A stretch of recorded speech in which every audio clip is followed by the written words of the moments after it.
This is the Mercedes E-Class, and it's a little bit like a Hugo Boss suit because it's a really good choice if you want something German that's smart, stylish and sophisticated. And just like the Hugo Boss suit range, it's been revised for 2020 with some major changes, including to the tech, the engines and the design. I'll explain more about all that later in the video. The new E-Class starts from £37,000, but if you're thinking about buying an E-Class or any new car for that matter, click on the pop-out banner up there or follow the link below the video to download the free CarWow app. You'll be able to choose which car you want to buy by going through all our reviews, both written and video, and then you can use the app to see how much you can save on a new car. You can save thousands through our trusted dealers, so go do that. Now, if you don't want the app, you can just Google carwow.co.uk and do the same thing. Buying a new car? Head to Carwow to get offers from the UK's top dealers. carwow.co.uk, the car buying comparison site. Right, let's kick off this video by talking about the changes to the E-Class's design. So the front is different than before. So this is the new front. Here's a look at the old front. Now, personally, I much prefer this new look, but let me know what you think about it. Obviously, it changes the amount of chrome and the deepness of the bumpers depending on which version you have. This is the AMG line, so it's the sportier one. The AMG line version also gets these new ridges in the bonnet to make it look more aggressive. Now, Mercedes calls these power domes, or should that be power domes? All cars get LED headlights as standard now, which is good. As you move down the side, it's the same as the previous generation E-Class, which is no bad thing. It's an elegant looking car with nice chromy trim about the place. Alloy wheel sizes, well, these are on the 18s, but obviously you're going to be able to get larger if you want to make it look even more special. Round the back, you've got some new tail lights and they go into the boot like on the A-Class as well. Other than that, it's pretty similar to before really, which means there's still these stupid fake exhausts, which is bizarre because this car is the 450, which means it's got a straight six petrol engine, which actually sounds really good. And so it should have real exhausts. Anyway, don't get me started on that. Let's move on to the boot. So this car's got an electric tailgate, which is a bit unnecessary on a saloon. The opening for this boot is actually fairly wide and the capacity is class leading at 540 litres, so it's slightly bigger than an A6's and a BMW 5 Series boot. But you can just about squeeze a bit more in the A6's boot because it's a slightly squarer, more useful shape. Now, if you want to see my full in-depth video review of the A6, click on the pop-out banner up there. But to be fair, you can still fit loads in the E-Class's boot, and it's got some useful features as well. The load lip for a saloon is really not very big, look. My poor back. And then you've got things like hooks to hang your shopping off, so maybe look, I can hang my poor back off this. Now it's covered in dust. You've got tethering points, got net there. What I can't find though is a 12-volt socket. Let's move this out of the way because I want to show you this. You can lift up this load cover here and you have this handle. I mean, it is the most flimsy, cheap feeling handle ever. I mean, it's not really becoming of a Mercedes, but it is useful because you can just hook that over there, then it gives you access to this space here. In fact, I can put my poor, sorry, dust cover bag in there. And as with other Mercedes, you get collapsible crate. Yay for the crate. You can fold down the rear seats. This one's got the folding seats. There we go. I'm just going to have to go in here. Look, see, and you can fit items through there. You can actually fit push bikes in here because there is enough space to load through there. The boot, it's fairly decent, isn't it? Now let's check out the back seat, see what it's like carrying passengers, because these cars are often used for taxis. All right, I'll just put these up. So this seat is in my usual driving position, and as you can see, lots of room. Knee room's good. Headroom, that's good too. I mean, it is slightly less with this glass roof. If you don't have it, there's even more headroom, but no one's really going to complain. If you're over 6 foot, you'll be fine in the back of this car. There is one thing to just point out though, and it's the fact that these front seats do sit quite low, so you can't really put your feet underneath them to really stretch out. And overall, I think a BMW 5 Series is just a little bit more roomy in the back. Now we're talking like that much difference, so it's not going to matter too much. You're going to be perfectly fine really in this E-Class. And there's some nice features. Obviously you've got your armrest there, and I do like the pop out cup holders. Actually, let me just show you properly there. Look, gripping your cup. Some storage under here. There's decent sized door bins. I do like the airplane style folders on the seat backs. You also have a little fold down bit here with your USB-C inputs there and an old-fashioned 12-volt socket, and then there's the controls here for the climate in the back. You've got ISOFIX anchor points here on the back seats. They're quite easy to get to once you remove the covers, but I don't like these removable covers because you often lose them or you snap them when you're putting them back in. But once you've got them removed, it's very easy to fit a child seat in the back of this car, even those bulky rear-facing seats. If you are playing taxi, then you can carry 3 adults in the back of here. This big transmission tunnel, it does get in the way of your feet. That is a bit of a problem. And the middle seat is quite narrow and hard, but it's doable. Once again though, it's not the best car in its class for that, but yet again, small differences. Now, if you want to see which car is the best for backseat passengers, click on my pop-out banner up there to watch my group test video between this car, well, the previous generation version, and its key rivals, because really, I mean, nothing has changed in the backseat, so you'll be able to get that information from there. Now, let's check out what has changed in the front, because there are some key updates, which I'll tell you about now. You'll see that Mercedes has given this car a new steering wheel. Oh yeah. We may be in the UK, but this is actually a German car. Reason being, because of COVID-19, we can't fly abroad to test the cars in Germany. So they've sent them over to us so we can review them here in the UK. Let's start again. That's better, on the right side now. So like I was saying, you've got new steering wheels in the E-Class. This is the entry-level steering wheel. Whereas this being the AMG line, you get this sporty steering wheel with these split spokes here. And I like the look of it and the feel of it in isolation, though I'm not entirely sure it works with the E-Class's interior design or the whole feeling of what an E-Class actually is. Another thing that's new in this car is the infotainment system. You used to get small screens and stuff like that in the UK and normal analog dials, whereas now it's fully digital and you get the biggest 12-inch screens as standard in the UK, whereas in other markets you don't. They start off with like 10 inches, so yay, go the UK. And you get Mercedes' new MBX infotainment system, which you get on things like the E-Class and all their very latest cars, which means that the controller is slightly different than before. It used to be this weird kind of awkward thing to control, whereas now it's just a simple touchpad, is much more user-friendly. You've got voice command, so you just go, hey Mercedes, how can I help? I'm cold. This function is not available. Switch on the ignition, please. And do you know what? I never get these things right when I'm doing these demonstrations of the infotainment system.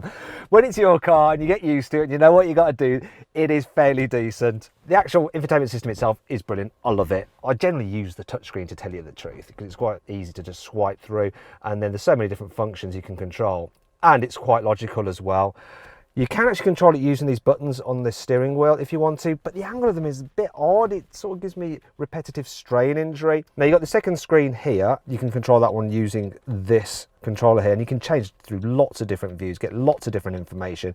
You can have your satellite navigation in there as well. You can also have directions for the Apple CarPlay or Android Auto. They won't do the full mapping, though you do have the full mapping for Apple CarPlay and Android Auto on this screen if you want it. I do like this system. It's really, really good.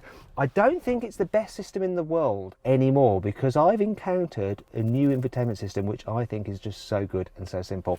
And if you click on the pop-out banner up there, you can see what it is and which car it's on. Not going to give any more away, but overall really nice. And I like the fact that in the past you used to have this plastic panel between the two screens, whereas now it's all under one piece of glass, so it looks super expensive and luxurious, and that does fit with the rest of the E-Class's interior. I do like the way you've still got physical buttons for the climate control and some shortcut buttons here, which most manufacturers are now doing away with. This design hasn't aged. It still looks very modern. They have tweaked it slightly in the way that you can get some different trim colours. And while this is fake leather, and you used to get fake leather on the entry-level E-Class in the UK, you now get leather on all models. So if you're a vegan, you might not like that. And you can get it with new seats, and the seats are really nice. In fact, it's easy to get a really good driving position in this car. Now, I went to adjust the seat position down here because I've been driving some other cars recently, but Mercedes actually has the seating controls in the right position. That is so much easier to get to. Also, of course, being a Mercedes, you don't have to unlatch the steering wheel. You move it electrically, and it is nice and comfy. And of course, they do this thing as well. There's a gear selector. Why have it there? Why not just on the steering wheel? That is the place to put it. Mercedes has got that right. Have they got the storage right in this car though? Well, I'll just take my water bottle. You can see it fits in there. And if you need to carry bigger things, look, they will just about fit in the front door bins as well. Under here, you've got some more storage, and you've got 2 USB inputs. And I like the fact that, look, you can have your thing open there on one side like that, so you can have your cables trailing if you want to, and you can still rest your arm on it. That's good. Underneath here, you've got some cup holders. They're not that deep, so they're not really great for bottles, but they're fine for coffee cups. And there's a wireless charging pad in there too. And you've got another input there, USB-C, and a 12-volt socket. So everything in this car now is USB-C, so you might need some adapters, but you can get them. Look. Bloody wires. Glove box, decent size. And I think that's all you need to know about the interior practicality. Let's move on to the engines, because Mercedes has updated this car's engine range. Let me just pop the bonnet if I can find it. There we go. This particular car is the 450, and it's got a new straight 6 3-litre turbo petrol engine with 367 horsepower. Oh yeah. You can also get another new engine. It's a 2-litre 4-cylinder with 184 horsepower. Not so sure about that one. Now, both these new engines have mild hybrid technology, so you've got a little motor in the engine which can recoup energy under braking and then use it to give you a little bit of a boost when you put your foot down. You can also get 2-litre diesel, 3-litre diesel of this car, plug-in hybrid, diesel and petrol, and of course hot AMG versions of 53 and even high performance 63. Now, for more detail on all the engine specs, click on the pop-out banner up there to go to carwow. You can also then build your ideal E-Class using the carwow configurator, and then you can see how much money we can save you on one of these cars through our trusted dealers. Now then, it's time for the carwow 5 annoying things about this car. Quality inside this cabin is generally really good, but there are a few bits of trim that Mercedes has really cheaped out on, and annoyingly they're things that you're going to touch quite a lot, such as that bit in there and the lock buttons, this bit here, and the opener for the glove box. I don't know why they've done that. It all just sort of lets the side down for very little cost saving, surely. The new E-Class is available with a nice heads-up display, which is handy if you don't want to take your eyes off the road, and double glazing acoustic windows to help make it even more quiet in the cabin. Unfortunately, for some reason, you can't get those two features in the UK. Thank you very much for that, Mercedes-Benz UK. If you've got massage seats fitted, you have to control them through the touchscreen. There's no physical button to start them like there are in some other cars, and that's a bit annoying because the actual program on the massage seats doesn't last that long, so you then have to go through the touchscreen and start them up again, and it's especially annoying if you're in Android Auto, because then you have to come out of that, find the thing for the seats, go into that, set it off again, go back and enter Android Auto, and if you're using the navigation without voice commands, you might have missed your turn while you're doing all that. If you like pulling things behind your car, you're probably going to want the electrically deployable tow hitch. Unfortunately, you can only get it on estate versions of the E-Class with diesel engines. The light for the vanity mirror, look, it shines down. Really, you want it round the mirror, a bit like in a dressing room, and some cars, especially at this price point, have that feature. Fail. Don't worry, there's still plenty to like about this car. Here's the carwow 5 cool features. The new E-Class has super clever seats, so you can input your height and it'll actually move the steering wheel and the seat to the ideal driving position for your height, and then you can just fine tune it from there. It also gets something called seat kinetics, and what that does is constantly move the electric seats every now and again to keep your body active so it doesn't get so tired on longer journeys. The new E-Class is available with something called Urban Guard, and what that does is let you know via a mobile phone app if someone is trying to tow your car away or break into it. It can even tell you if someone has bumped your car, maybe when they're trying to park their car, and it will tell you the exact location of the bump, so if you're nearby you can run out and have a jolly good shout at them, unless of course they're bigger than you, in which case you can just stay wherever you are and just get really cross about it silently. The car has something called Energising Coach. So what that will do is try and make you feel as relaxed or as energised as possible, and it runs various programs through the car's system. So it can do things like alter the temperature from the ventilation system, it can pipe some fragrance into the cabin. This one's called Freeside Mood. If you've got the massage seats, it will incorporate those as well, and it will alter the temperature of course, and play different kinds of music through the stereo to make sure that you're feeling as relaxed or as energised as possible. Now it can even link up to Garmin wearable devices, so you can see how stressed you are, and it will pick the right program depending on your current state. The E-Class now gets Mercedes-Benz excellent augmented reality satellite navigation. So what that does is use a live camera feed of the road ahead, displays it on the screen, and then it superimposes graphical directions over it so you don't make a wrong turn. Also, the system can tell what the traffic lights are doing. It can tell if they're red, amber, or green. And if you're at the front of traffic, it will display it on the screen. And that's really handy if you're at those traffic lights where they're positioned really badly and you can't see them from your car. So you know when they're changed so you can get going. Isn't it really annoying when you're trying to lower the rear seat backs to carry longer items, only for someone to have left the front seats like this? You have to go around and sort all that out, but not on this E-Class, because look what happens when I try to fold down the back seats. I'm just going to release them. Check it out, right, look at that. It's automatically moving out of the way. Thank you very much, Mercedes. Okay, let's see how quick this car is. My specialist timing gear here. Got the car in dynamic mode. Just hold it on the brake for the throttle and see what happens. It's got 4-wheel drive. Sounds pretty nice as well, and that's a 60. The time is 4.88 seconds. It's very quick. Not even the AMG model. Let's see what this E-Class is like to drive when you're in town. So the first thing to note is the suspension. I am finding all the potholes on this road on purpose because the E-Class is notorious for being great over bumps, and this new one is no different. Now it gets adaptive suspension with a comfort mode, which softens things off. Oh, that over a speed hump is amazing. You hardly know it's there. Now it's big. You might think you're going to struggle down narrow roads, but it's not as bad as you think. All-round visibility is pretty good. Even the back window is big. This 9-speed automatic gearbox is just super smooth. Really, really is. You don't even notice it changing gear. And the brakes, when you need them, they're sharp, but they're not too grabby. Obviously, there's the issue of trying to park a big car like this. So I'm going to see if I can squeeze into this gap. I've got my all-round cameras and sensors to help me out. And the light steering just makes it easy to do these manoeuvres. Looks like I'm going to put it in here, no problem at all. There we go. Surround view cameras, a real bonus. Let's try this car out on some faster roads. When you get out on the open road, this car responds. I'm going to floor it, just doing 40. Oh, change gear pretty quickly. You can just boot past other people.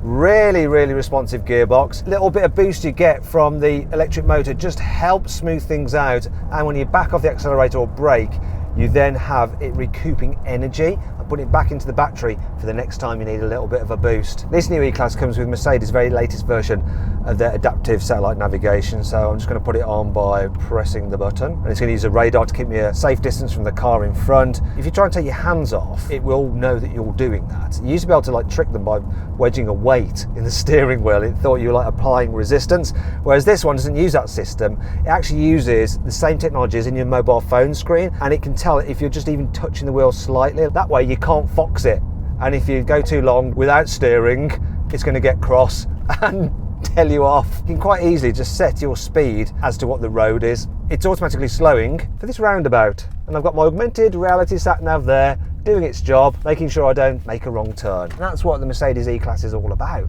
making your life as a driver relaxing. This thing is a very, very quiet car to travel in. I mean, it's helped out this particular one because it's German, it's got the double glazing, which we don't get, which is a shame. And the seats are nice and supportive, so when you get to your destination, you should feel suitably unstressed. Finally, let's see what this E-Class is like on a twisty road. So I'm going to put it into sports mode. In fact, let's go for Sports Plus. So that's added some weight to the steering, sharpened the throttle response, made the gearbox a little bit more aggressive. It's also stiffened up the suspension to stop it leaning so much in the bends. It doesn't worry too much about corners, it just sort of grips and goes round. Obviously, if you've got the 4-wheel drive system, you've got even more grip, so nothing to worry about. It's not a sports car, it's not going to make you kind of like, whoa, this is amazing fun. But actually, it's pretty well balanced, and it can keep up with a hot hatch on a twisted road, and that will really annoy the driver of the hot hatch. You know, they're probably a hooligan. They're like, why is that big taxi behind me? And I can't shake him. And if you do get a bit too carried away and, whee, there we go, get too close to the car in front, then you've got the safety systems to help you out. It'll auto brake it so you don't smash into the back of someone. The ultimate test, of course, as to how well this car handles corners is to see how quickly you can go round a roundabout. This is a little bit childish. Let's see if we can go a bit faster. Oh, getting a bit of squeal from the tyres as they're complaining about dealing with all this weight. But it's doing a great job. This is the kind of car that can pretty much tick every driving box. It does a good job in all areas.